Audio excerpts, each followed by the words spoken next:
Hola, buenos días. Mi nombre es Diego y el día de hoy vamos a ver la clase de emergencias en radiología intervencionista. Mis asesores fueron el doctor Mario Sánchez, el doctor Raúl y el doctor Guillermo Elizondo. Vamos a empezar con, van a ser varias patologías, son muy extensas, son muchos los temas y por lo tanto los tratamientos o los manejos van a ser muy similares en cada uno de ellos. Por eso quise empezar de esta manera para que conozcan todas las técnicas, para que sepan qué es lo que vamos a estar haciendo en cada uno de ellos, porque van a escuchar de que este se va a embolizar, este se va a hacer plastía, este. Entonces, para que se familiaricen de principio con estos términos y sea más sencillo durante toda la clase. En cuanto a la embolización, pues tenemos varios tipos de materiales. Del que tenemos aquí en la imagen que les puse la primera son los coils, que también a su vez hay de distintos tipos. Este que tienen aquí tiene, pues el coil es más que un material metálico, como un tipo de alambre delgadito, en el cual vamos a utilizar para tapar la luz de los vasos. Y este que están viendo tiene aparte de eso unas fibras que favorece el que se adhieran las plaquetas y todo el material de hemostático que tenemos todos en el cuerpo sanguíneo. También aparte de esos coils tenemos el gel foam, que entra en las partes líquidas, que es un tipo de esponja que además del coil, el coil es fijo y ese es temporal, es un tipo de embolización temporal. Y bueno, así lo veríamos en una angiografía, los coils.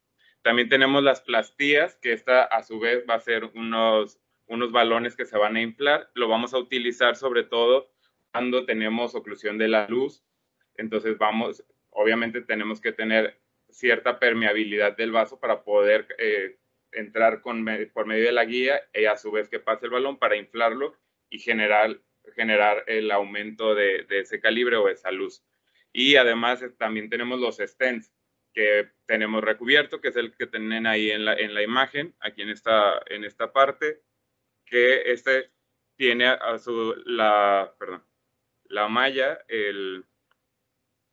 esto que permite que no vaya extravasación de material hacia la otra parte, a diferencia de este metálico, que bueno, cada vez van a ir viendo que cada uno tiene su indicación y por qué lo vamos a ir utilizando. Lo vamos a dividir por aparatos y sistemas, entonces vamos a empezar con el área torácica y el síntoma que nos van a llegar a urgencias o que van a estar al momento de la guardia, que nos van a hablar, va a ser el paciente que llega por hemoptisis. Es importante conocer que el 90-95% de pacientes que llega por hemoptisis o presenta hemoptisis no va a recibir ningún tratamiento. Sin embargo, ese 5-10% pues sí va a requerir un manejo y en la actualidad pues se prefiere el endovascular o en nuestro caso pues el intervencionista.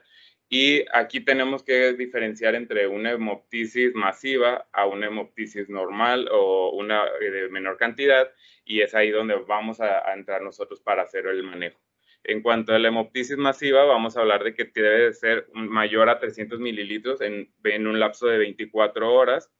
Y bueno, vamos a tener una tasa de éxito, si ven, es un rango un poco amplio de 70 a 99%. Esto va a depender de todas las variantes anatómicas, la complejidad de la vasculatura que tenga o la enfermedad de base que tenga el paciente.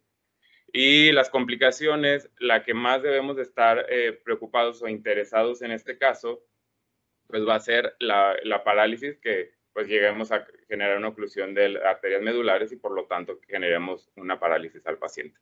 Entonces siempre tenemos que tener mucho cuidado.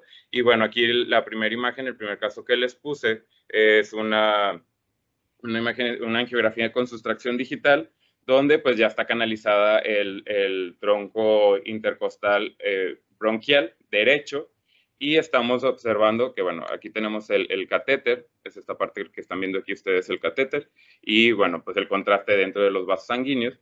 Vemos este incremento en la vascularidad, esta tortuosidad de los vasos, el aumento del diámetro de ellos, y todo este aumento de la vascularidad, además que tiene una rama que francamente se ve tortuosa y que se ven datos pues de hiperemia. A veces es muy difícil, digo, yo creo que ya más de alguno que rotó en intervención y le ha tocado estos casos, es muy difícil o es raro llegar a ver la extravasación del contraste, pero bueno, tenemos aparte ciertos datos indirectos que nos orienta a localizar ese tipo, el sangrado. Y bueno, pues la hemoptisis principalmente va a ser por un sangrado de la arteria bronquial hasta un 90-95% y el resto pues va a estar por las demás estructuras vasculares que encontramos en la pared, dentro del tórax. Después de ellas es un grupo de arterias que es el tronco brachiocefálico, la arteria subclavia y las arterias fénicas inferiores. Y ya como un último y bajo porcentaje, que es lo bueno porque las arterias pulmonares por el gran flujo y gran calibre que tienen estos vasos, pues bueno, sería el de peor pronóstico para los pacientes y en estos pacientes es principalmente por un traumatismo o algún accidente previo o de intervenciones anteriores. Es importante, pues bueno, vamos a estar mencionando ciertas características, no nos vamos a meter en cada uno de los aparatos y sistemas en cuanto a anatomía vascular, pero sí vamos a estar mencionando algunos puntos característicos para el momento de, sobre todo, dar el diagnóstico o, en este caso, darles el manejo.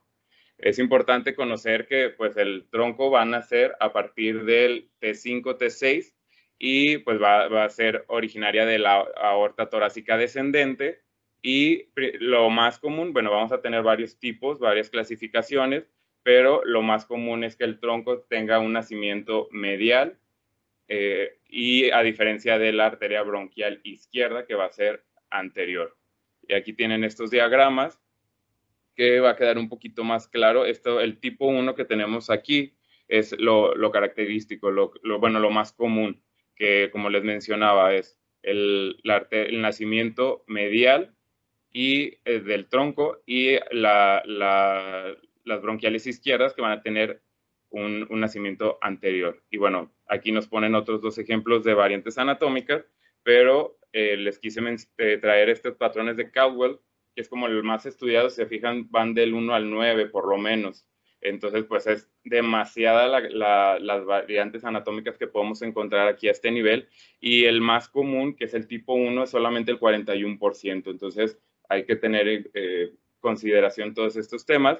Y les puse un diagrama de cada uno de ellos, que en el primero, que es el más común, vamos a ver el nacimiento del tronco de manera medial, como los mencioné hace rato, y de ahí van a ser la intercostal y la arteria bronquial derecha. Y vamos a tener dos ramas de arterias bronquiales izquierdas. Ese es el más común.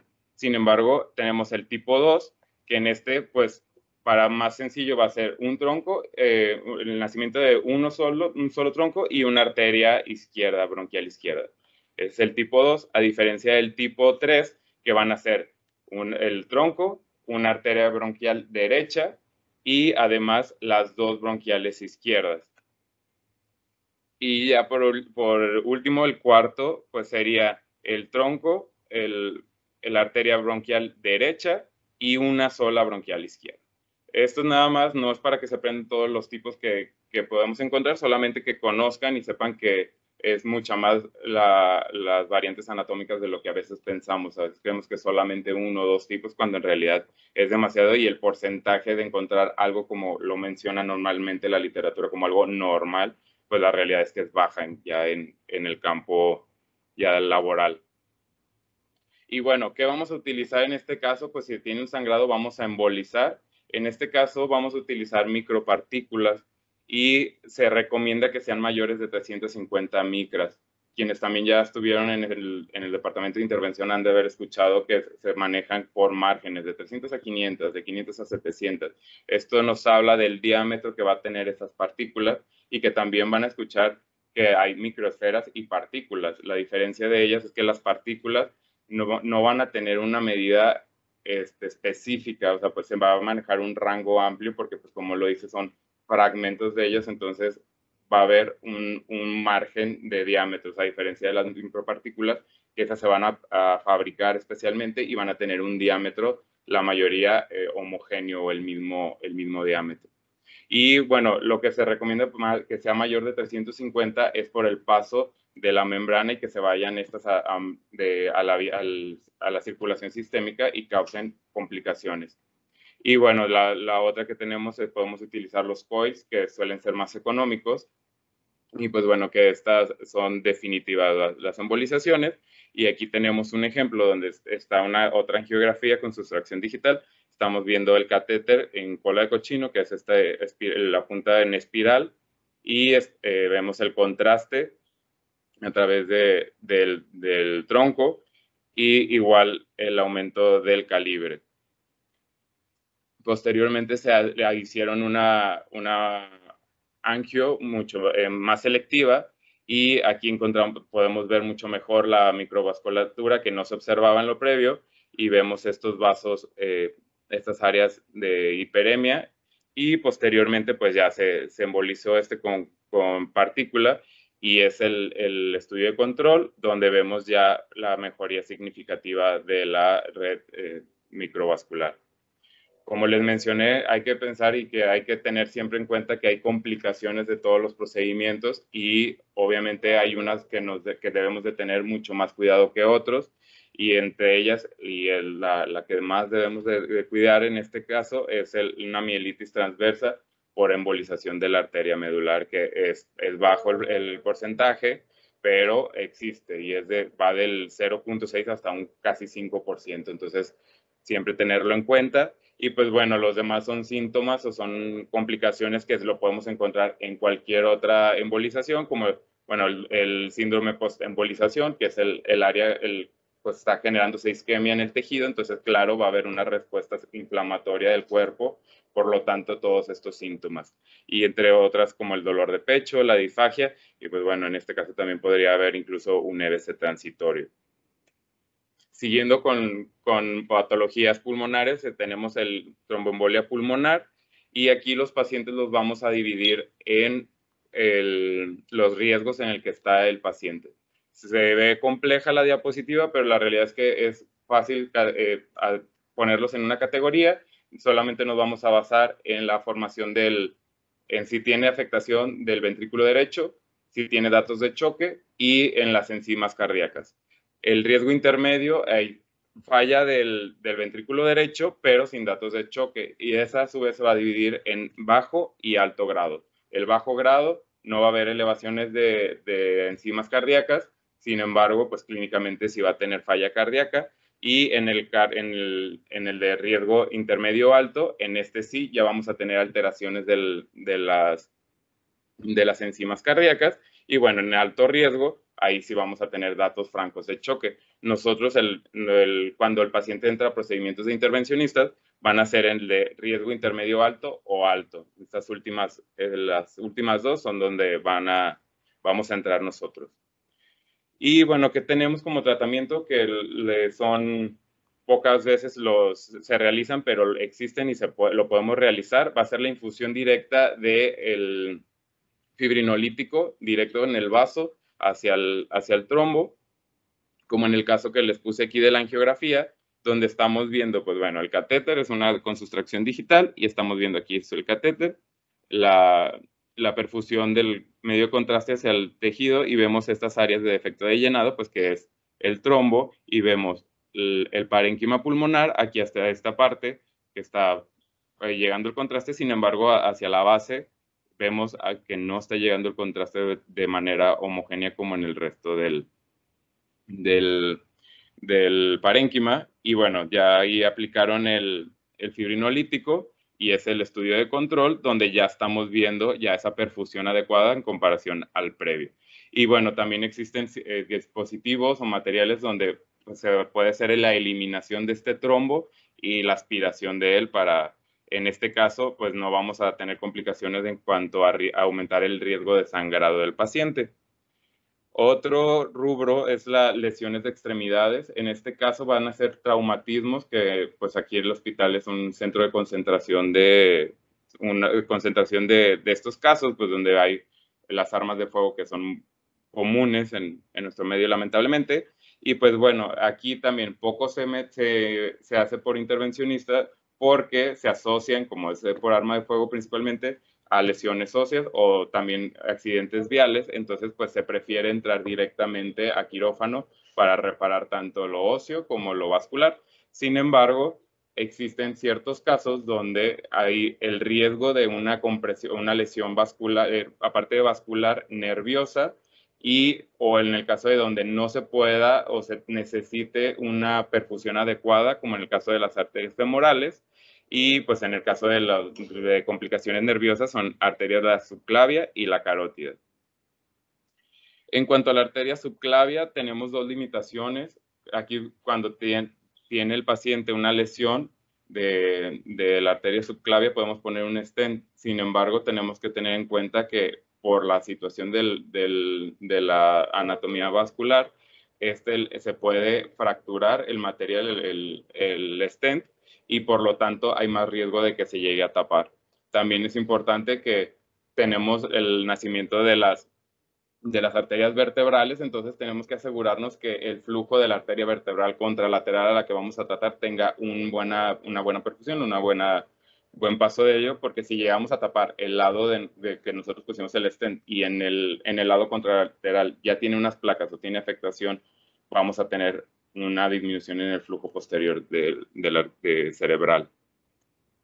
Y bueno, pues aquí tenemos el ejemplo de una angiografía donde se puso ya en la arteria axilar un stent para asegurar la perfusión de ello. También en la aorta descendente, pues bueno, aquí lo importante es el ligamento arterioso, que es donde la aorta se va a fijar, va a dar al momento de desaceleración de un accidente automovilístico, es el momento donde la estructura va a sostener o va a retraer la arteria y por lo tanto es en la zona donde va a haber afectación y principalmente se encuentra de 2 a 3 centímetros, de 2 a 5 centímetros por debajo del nacimiento de la subclavia izquierda. Entonces, cuando llegue un paciente por un accidente de desaceleración y sospechemos de sangrado, pues buscar siempre a ese nivel porque es en la zona donde hay más riesgo de lesión. Y bueno, aquí tenemos un ejemplo de una angiografía con sustracción donde ya estamos viendo un stent. Obviamente aquí lo importante también como técnicamente nosotros cuidar es que se encuentre o lo coloquemos por debajo del nacimiento de la subclavia izquierda, porque si llegamos a poner el stent anterior, pues vamos a generar una complicación, una disminución en el flujo importante y por lo tanto complicaciones en la extremidad izquierda. En cuanto a los síndromes aórticos agudos, pues bueno, este va a ser afectación de la pared de ellos y vamos a empezar con la disección aórtica y nada más mencionar que existe tanto verdadera como falsa. Tenemos también el hematoma intramural, que pues es sangrado entre las distintas capas del vaso y hay ciertas características que nos orientan a un peor pronóstico, como en el caso que les puse aquí de literatura, donde tiene una úlcera, esto es dato de peor pronóstico, que tenga un diámetro mayor, el hematoma de 2 centímetros y el diámetro aórtico sea mayor de 5 centímetros y que se asocie a un derrame pleural o pericárdico. La otra es un aneurisma, y en este caso, pues bueno, es un caso muy evidente donde vemos esa saculación de la arteria subclavia izquierda y en este caso incluso está generando efecto de masa y un poco de compresión a las distintas estructuras adyacentes y normalmente pues lo más común es que sea por una degenerativo, o sea, la etiología. Sin embargo, hay enfermedades del tejido conectivo que se asocian también a formación de ella. También las infecciones, sobre todo por hongo, y que también existen los pseudoaneurismas. Siguiendo con el mismo caso, pues ya estamos viendo una angiografía ya en el tratamiento, donde está ya canalizada la arteria y donde se va a poner el stent y están viendo los marcadores donde inicia y terminaría el stent y posteriormente ya liberado ven ese adecuado flujo de manera distal y proximal. Hay ciertas consideraciones que tenemos que tener siempre en cuenta y que es que si para dar el diagnóstico sobre todo es que debe de medir más de 4 centímetros de diámetro En el caso de que sea abdominal, que sea más de 5 centímetros. Y bueno, en este caso vamos a poner un stent cubierto para evitar el flujo, el paso de flujo intraluminal hacia la luz del aneurisma. En cuanto a las estenosis, oclusiones de la arteria de la aorta torácica y de los grandes vasos, pues tenemos la principal, que es la aterosclerosis, que vemos muy seguido. Tenemos también el robo de la subclavia o la coartación, que en este caso pues es el ejemplo que les traje, que es una zona de disminución de la luz a nivel del ligamento, perdón, del conducto, sí, del ligamento donde se inserta el conducto arteriovenoso. Y pues tenemos los subtipos, que es preductal, ductal y postductal. Y bueno, este es el previo al tratamiento, y aquí ya tenemos unas reconstrucciones en 3D y en coronal, donde pues estamos viendo el material protésico, que es la malla esta metálica, donde ya está pues corregida esa parte. Vemos la luz muy homogénea, o sea, el diámetro muy similar. También tener en cuenta que hay clasificaciones. La clasificación de Stanford es la que más se utiliza, sin embargo también hay de Bakery y son muy similares, solamente son el tipo de Stanford se divide en A y B, y la de Bakery es tipo 1, 2 y 3. En el tipo 2 de Bakery es igual al tipo A de Stanford, que en esta solamente hay afectación de la aorta ascendente, a diferencia del tipo 3, que es solo de la aorta descendente, o tipo B de Stanford. Y de Bakery agregó el tipo 1, que es afectación de ambas. Solamente para que lo tengan también en cuenta. Y pues bueno, que también pues haya aneurismas a nivel de la aorta abdominal con riesgo de sangrado. Pasando al sistema de gastrointestinal, pues aquí también el sangrado de tubo digestivo lo vamos a dividir en alto y bajo. Bien sabemos, el alto es previo al TRACE, y sin embargo también encontramos el sangrado mixto. Y aquí es importante porque pues el sangrado del tracto superior va a ser dado por el tronco celíaco. Sin embargo, el inferior va a ser por la arteria mesentérica, tanto superior como inferior, y pues bueno, a nivel de colon. Y en el caso mixto, pues va a haber de la arteria mesentérica superior y también del tronco. Entonces siempre la causa principal de sangrado de tubo digestivo alto es una úlcera duodenal. Entonces siempre tener en cuenta que pueda tener aportación mixta, tanto de la mesentérica superior como del tronco celíaco. Y también que tengan en cuenta que el esófago tiene dos irrigaciones. El superior y medio se va a irrigar por ramas de la aorta, aórticas cortas, perdón, y el inferior va a ser una rama de la gástrica izquierda. Entonces siempre tenganlo en cuenta cuando estén buscando sangrado de tubo digestivo alto. Y bueno, aquí tenemos un diagrama donde estamos viendo el tronco celíaco y sus distintas bifurcaciones, sus distintas ramas, y la anastomosis que se condiciona con la arteria mesentérica superior, y que esta es la zona que tenemos que cuidar más porque es la que va a estar irrigando sobre todo duodeno, y es donde más comúnmente podemos encontrar unas úlceras. Entonces, por lo tanto, siempre, bueno, nosotros en la parte de intervención tenemos que ver la permeabilidad de ambas y descartar que haya sangrado en ambas. Y no solamente irnos con que si encontramos en el tronco celíaco sangrado, nos quedemos con eso de que ya controlamos el sangrado, ya se corrigió el problema, cuando puede haber un segundo sangrado a nivel de la arteria mesentérica superior. Y bueno, igual aquí tenemos en angiografía, pues está canalizado el tronco celíaco, y estamos viendo las distintas ramas: la hepática, la gastroduodenal, la gástrica izquierda y pues la esplénica. Este es un caso de aquí del hospital.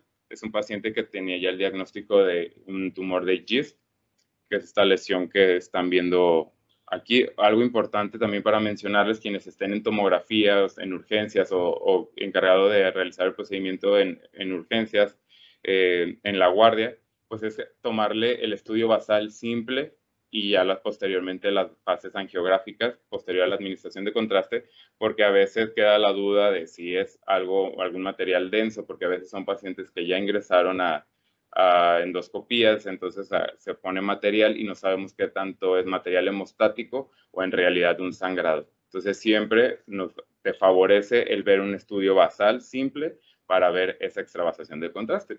Aquí el ejemplo pues es muy evidente que el sangrado es profuso y es muy evidente, entonces pues bueno, aquí no hubo tanto problema, pero siempre tómenlo en cuenta. Y aquí en este caso, bueno, esta es la lesión que ya había tenido tratamiento y en la cámara gástrica, no sé si alcancen a ver las distintas densidades, un material de mayor densidad es una fase arterial, pero bueno, vemos aquí este material de mucha más densidad que la que está superior, en este contraste de diferencia de densidad aquí en esta zona, y vemos esta zona de un poquito de mayor densidad que no sabe, aquí si vemos esta sola fase podría quedar la duda de si es sangrado o puede ser incluso un vaso. Pero bueno, ya en la fase más tardía estamos viendo ya esa extravasación franca de contraste, la cual es mucho para los pocos segundos que hay de diferencia entre una fase y otra. Y bueno, estamos viendo ese paso del contraste hacia la luz de la cámara gástrica. Y además del problema aquí gástrico, pues bueno, el paciente ya se conocía con estas lesiones metastásicas a hígado y el paciente pues falleció posterior a la tomografía. Fue muy profuso el sangrado y pues no alcanzó a entrar a sala. Entonces, siempre tener en cuenta esas características. En cuanto al sangrado de tubo digestivo inferior, pues lo común o lo que más se asocian son los divertículos. Y aquí en este caso, pues tener en cuenta que la irrigación va a ser por la arteria mesentérica tanto superior como inferior. Sin embargo, pues también considerar que las arterias rectales media e inferior están irrigadas por la arteria ilíaca interna y de la arteria ilíaca interna, pues debemos de valorar también todas las ramas para descartar que haya sangrados a ese nivel. En este caso les puse una angiografía con sustracción digital, donde está la rama ileocólica, ahí es pacificada, y pues estamos viendo esta extravasación de contraste. Y bueno, de ahí le pusieron material de unos coils, que es este material que están viendo aquí de metálico, y pues bueno, ya no vemos este defecto, esta salida de contraste en el estudio de control. También tenemos complicaciones posterior a un procedimiento laparoscópico, que aunque son pocos y nosotros podríamos ofrecerles algún manejo, pero que tengan siempre en cuenta que sí existen y pues bueno, el enfisema subcutáneo, el otro es el neumomediastino, neumotórax y sobre todo el émbolo gaseoso, que tenemos que tener mucho cuidado con ellos. En cuanto a las urgencias hepáticas, pues principalmente van a ser traumatismos, el hematoma.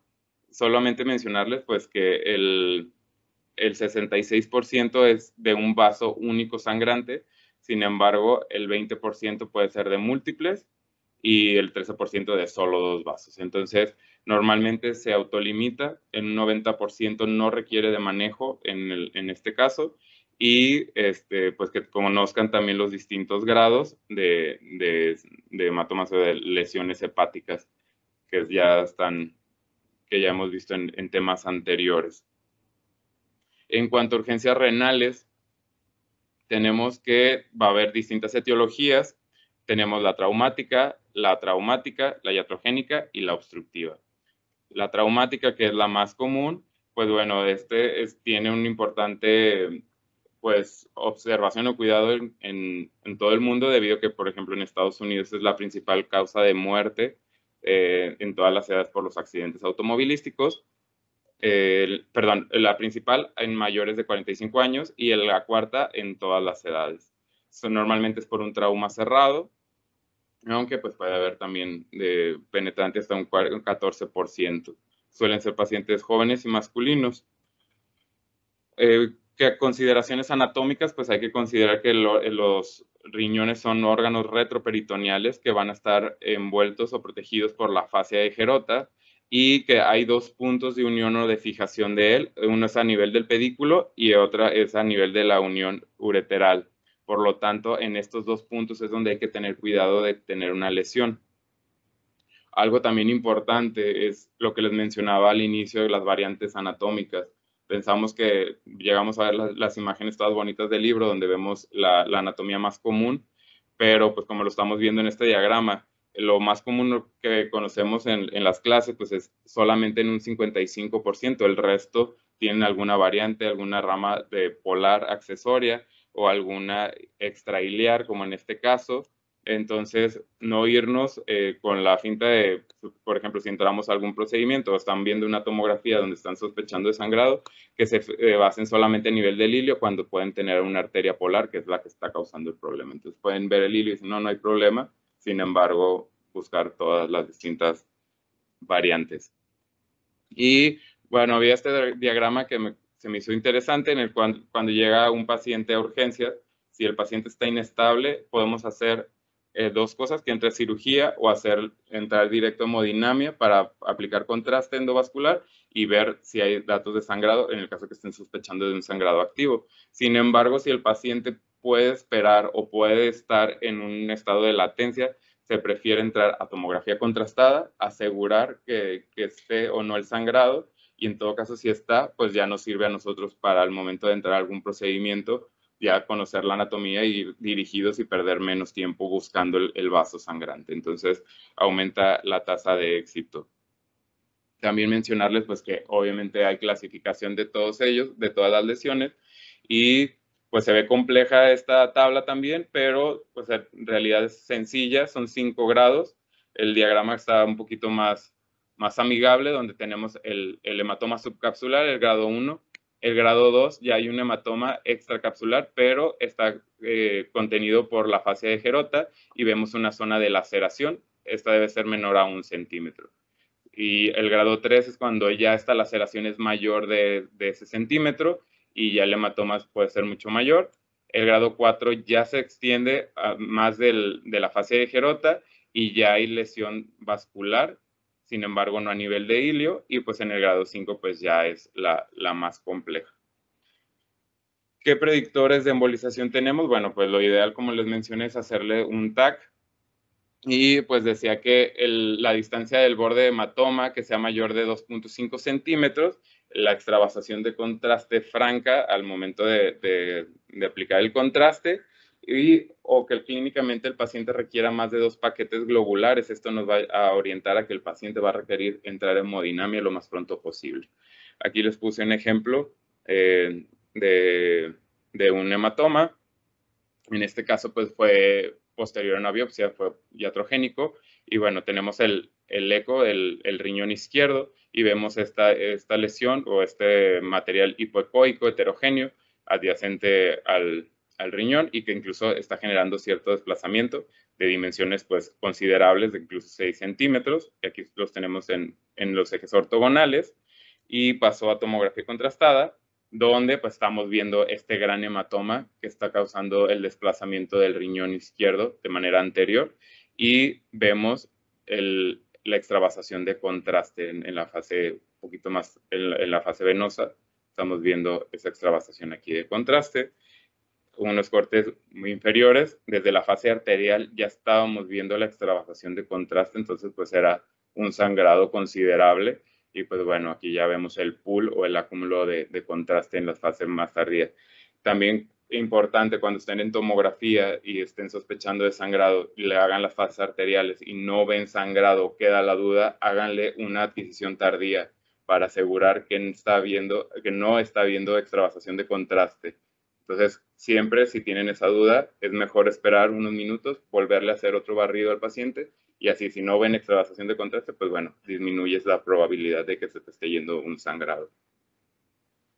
En cuanto al manejo de ellos, pues tenemos el balón, que este va a ser hemostasia, o sea, canalizamos la arteria sangrante, se infla el balón y por pues está comprimiendo el vaso, entonces va a evitar el paso de contraste, el de sangre, y por lo tanto vamos a generar la hemostasia, la colocación de algún stent o la embolización. En este caso, la tasa de éxito es de hasta un 94% según la literatura, y el 82% no va a requerir una reintervención. Sin embargo, pues también tener en cuenta que un 18% sí puede requerir otro paso, o reingresar a la sala de hemodinamia.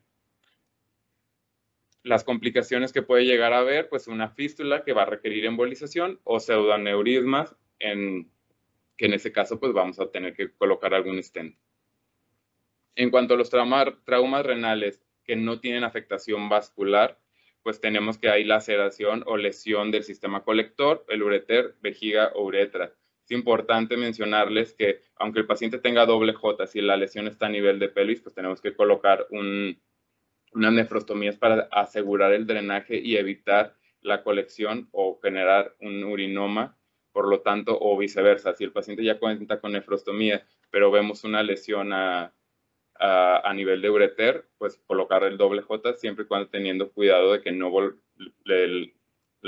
lesionemos más el ureter. Entonces, pero siempre tener la seguridad de que evitar lo menos posible de acúmulo de orina dentro de ellos.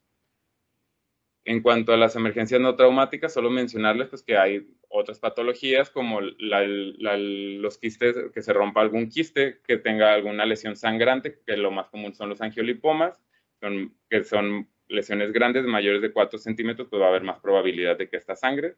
La poliarteritis nodosa, y pues anteriormente estos casos pasaban a nefrectomía y pues terminaba sin un riñón el paciente. Entonces, últimamente, pues ha visto este cambio que por parte de intervención podemos evitar y detener ese sangrado y preservando el riñón, que es lo más importante.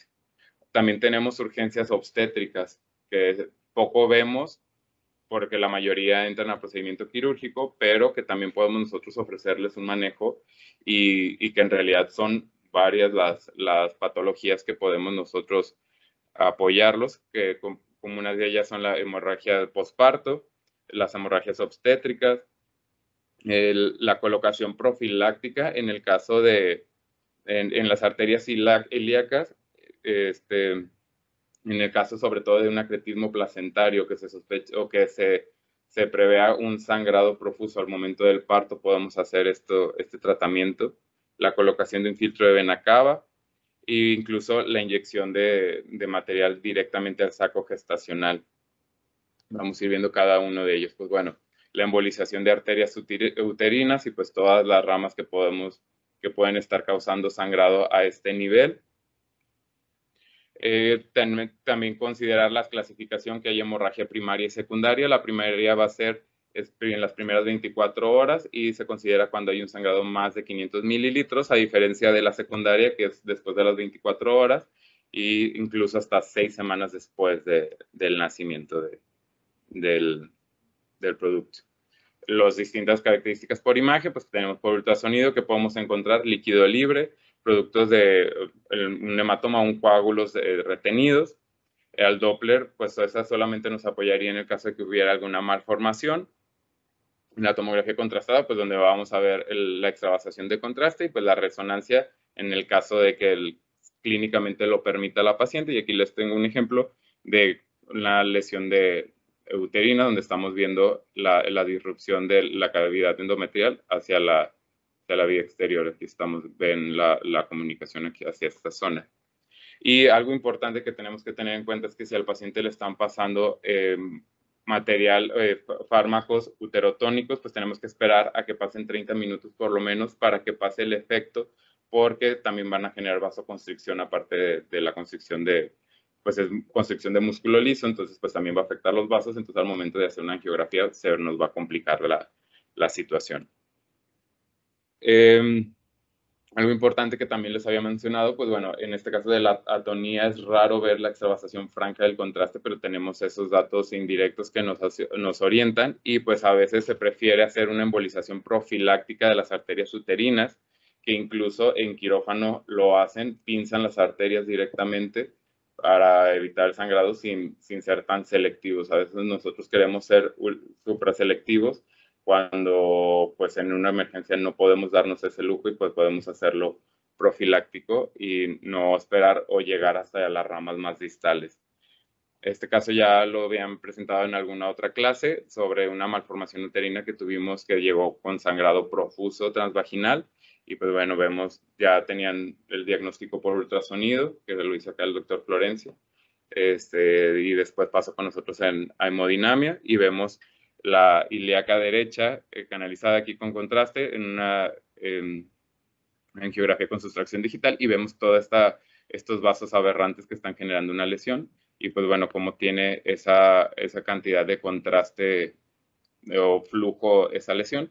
Y bueno, vemos del lado izquierdo que también tiene aporte. Acá estamos viendo la otra parte de la lesión y pues bueno, el control ya después se embolizó con gel foam y estamos viendo el paso de material de gel foam aquí a este nivel y bueno, ya la de control donde pues no vemos paso de contraste de ello.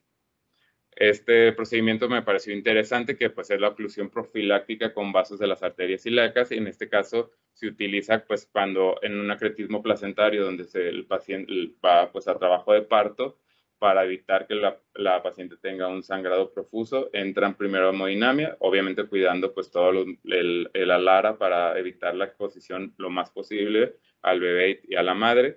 Y pues bueno, se canalizan ambas arterias ilíacas y pues vemos que inflan balones para evitar o disminuir el flujo hacia el útero si no han encontrado complicaciones al momento pues, el bebé que tenga alguna complicación de isquemia o algo por el estilo. La inyección directa de productos químicos, como en un embarazo ectópico que podemos aplicar metrotexate, pues eso va a ser guiado por ultrasonido. Localizamos saco gestacional, aspiramos el material del líquido amniótico y se puede aplicar metrotexate. Ese es otro manejo que pues poco se habla o poco se conoce. Y ya para terminar, pues las lesiones pélvicas, solamente mencionarles pues que son muchos, yo creo, los casos que les ha tocado ver de accidentes automovilísticos con lesiones pélvicas y por los grandes vasos que pasan por ahí, pues hay una tasa importante de sangrado y por lo tanto son muy letales y pues que van a llegar con datos de hipotensión y la mortalidad asciende hasta el 15%. Y en uno de los artículos me pareció interesante que ellos intentaron ver como qué ramas eran las que más comúnmente se afectaban según el tipo de traumatismo y ellos llegaron a la conclusión de que en libro abierto o también conocido por el anteroposterior, el impacto se asocia a lesiones de la rama posterior de la arteria ilíaca interna, la arteria glútea superior o la sacra lateral. Entonces, cuando tengan ustedes que vean un TAC con este tipo de accidentes, pues vayan a buscar estas ramas y descartar que, bueno, ellos concluyeron que eran las que ellos con más probabilidad vieron de sangrado, a diferencia de una compresión lateral que encontraron que las ramas más comúnmente afectadas era la interna anterior y la rama saliente. Y bueno, pues eso fue todo de la clase de emergencias de intervención. No sé si tengan alguna duda, algún comentario. Doctor, ¿algún...? Bueno, la verdad es de que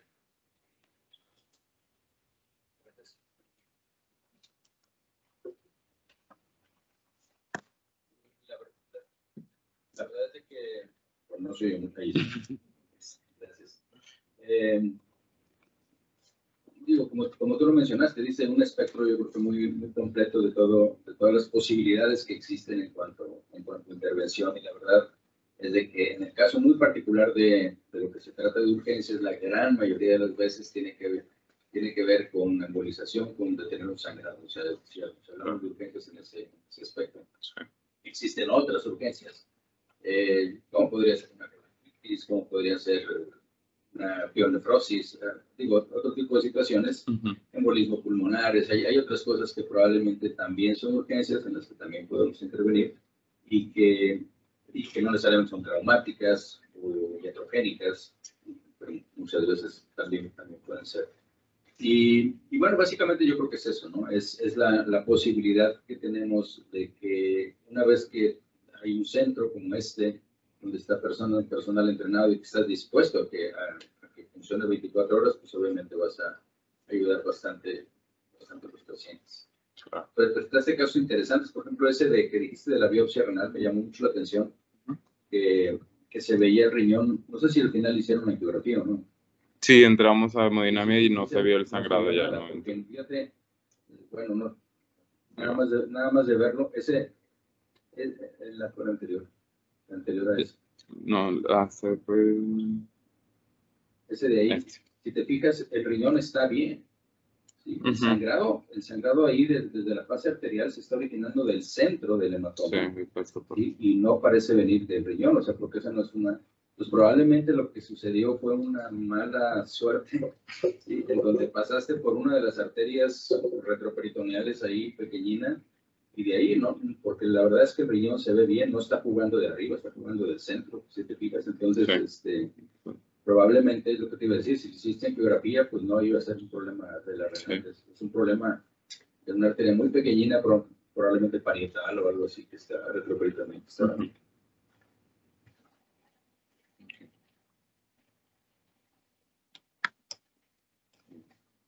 ¿Alguna otra pregunta o algo, comentario de él?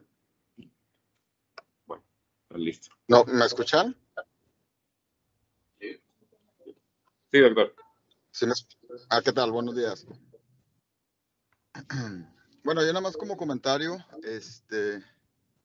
para agregar es la situación, por ejemplo, que pues otra vez estar al pendiente de todos los que están de guardia o los jefes de guardia, de que pues los procedimientos de intervención se siguen realizando, que tenemos dos fellows que están, como dijo el doctor Elizondo, dispuestos a entrar a la hora de las emergencias y recordarles a todos que siempre si tienen un caso sospechoso o con un sangrado, pues siempre hay que comentarlo con el servicio de intervención. Obviamente deben de recordar también que se tiene ya ahora sí el material para este tipo de situaciones y solamente estar al pendiente y comentarlos con Israel o con Diego para que se les pueda ofrecer el tratamiento de las emergencias, ¿verdad?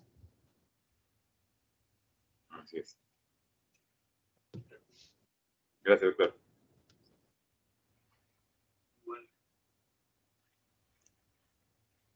De igual manera, como le dice el doctor Mario, siéntanse con la confianza, marcarnos si es necesario en la guardia, en la noche, a la hora que sea, para checar este tipo de casos.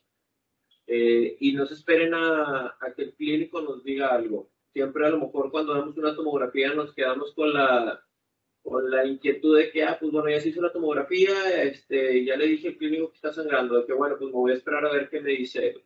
Entonces traten ustedes de dar un paso más adelante, traten de adelantarse al clínico y decirle qué tratamiento nosotros podemos brindarle, que no se esperan a que él lea, que hay algo de intervención que nosotros podemos hacerle.